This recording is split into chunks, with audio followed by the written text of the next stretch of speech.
7 টাকায় ক্রুজ ভ্রমণ করতে চান, মধ্য গঙ্গা থেকে হাওড়া ব্রিজের সম্পূর্ণ ভিউ পেতে চান, তাহলে আমাদের মতো আপনাকেও বেরিয়ে পড়তে হবে পড়ন্ত বিকেলে গঙ্গা বক্ষে সূর্যের ছায়া দেখতে। কিভাবে যাবেন, কিভাবে সাক্ষী থাকবেন গঙ্গার ঘাটে বসে সূর্যাস্ত দেখার, সেই সন্ধান দেব আজকের এই ভিডিওতে।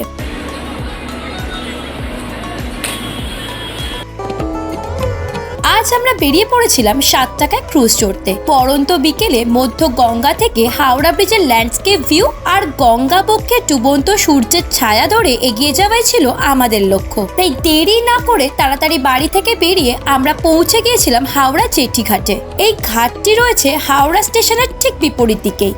এরপর সেখানে টিকিট কাউন্টার থেকে আমরা 7 টাকা দিয়ে কেটে নিলাম বাগবাজার ঘাট পৌঁছানোর টিকিট। তারপর আমরা গঙ্গা বক্ষের ওপর দিয়ে এগিয়ে চললাম আমাদের অপেক্ষা করার যথাস্থানে। সেখানে গিয়ে জানতে পারলাম 4টের সময় আমাদের নিতে আসবে ক্রুজ। তাই আমরা অপেক্ষার সময় কাটানোর জন্য কিনে নিলাম পেয়ারা, আর পেয়ারা খেতে খেতেই দেখতে পেলাম আমাদের ক্রুজ আমাদের দিকে এগিয়ে আসছে। আমরা অপেক্ষা না করে চড়ে বসলাম তাতে, কিন্তু ওমা, এটা নাকি বাগবাজার যাবে না, কারণ এটা আর্মেনিয়াম যাওয়ার ক্রুজ। তাই মন খারাপ করে নেমে পড়তে হলো। এরপর আবার একটা ক্রুজ আসতে দেখে বেজায় আনন্দ হলো। এবার বুঝি আমাদের যাওয়ার পালা, কিন্তু না, এও আমাদের নিল না।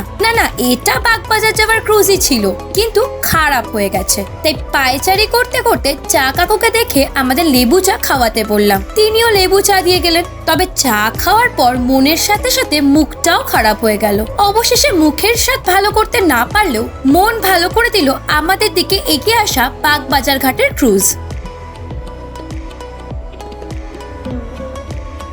একটা ক্রুজ না যাওয়ায় এবার বেশ ভিড় হয়েছে, তবে আমি বসার জায়গা পেয়ে গেছিলাম। তারপর যথা সময় আমরা রওনা দিলাম আমাদের উদ্দেশ্যে। কিন্তু রওনা দেওয়ার সাথে সাথে যে দৃশ্য আমরা দেখলাম তা আপনি নিজে চোখে না দেখলে বিশ্বাস করতে পারবেন না।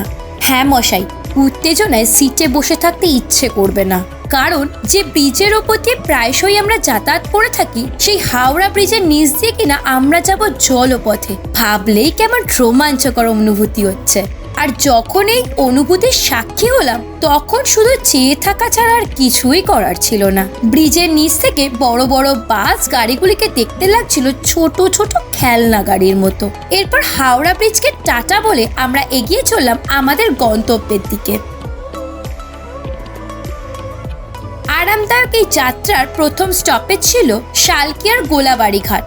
চাইলে এখান থেকেও আপনারা টিকিট কেটে এই সুন্দর যাত্রা শুরু করতে পারেন। এখানে মিনিট 2 দাঁড়িয়ে আবারও যাত্রা শুরু করলো লঞ্চ। এবারে স্টপেজ আহিরিটোলা ঘাট। হুগলি ডগের পাশ দিয়ে এগিয়ে চললাম আমরা। সেই সাথে জলের কোলাহল আর বিকেলের সূর্যাস্ত আরো সৌন্দর্যে ভরিয়ে তুলেছিল আমাদের যাত্রাকে। এবার আমরা পৌঁছালাম আহিরিটোলা ঘাটে। এখান থেকে সহজেই ভূতনাথ বাবার মন্দির পৌঁছে যেতে পারবেন।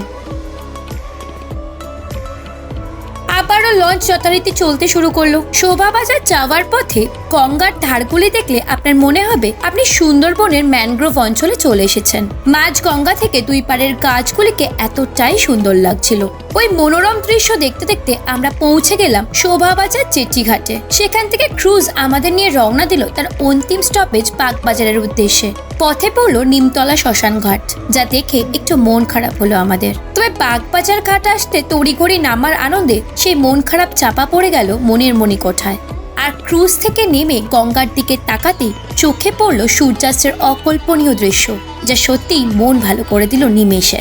তাই আপনারাও যদি কম খরচে এত সুন্দর দৃশ্য সাক্ষী হতে চান, তাহলে গুটি গুটি পায়ে 7 টাকার টিকিট কেটে উঠে পড়ুন গঙ্গা বক্ষে চালু হওয়া এই নতুন জলযানে, আর সাক্ষী থাকুন এই অপরূপ প্রাকৃতিক দৃশ্যের, যা আসলেই মুগ্ধ করবে আপনাকে। আর এই সৌন্দর্য দেখার পাশাপাশি প্রকৃতির এই সৌন্দর্য বজায় রাখার দায়িত্ব কিন্তু আমাদের। তাই গঙ্গায় কোনো আবর্জনা বা প্লাস্টিক ফেলবেন না। নিজে সচেতন হন এবং অপরকেও সচেতন করুন।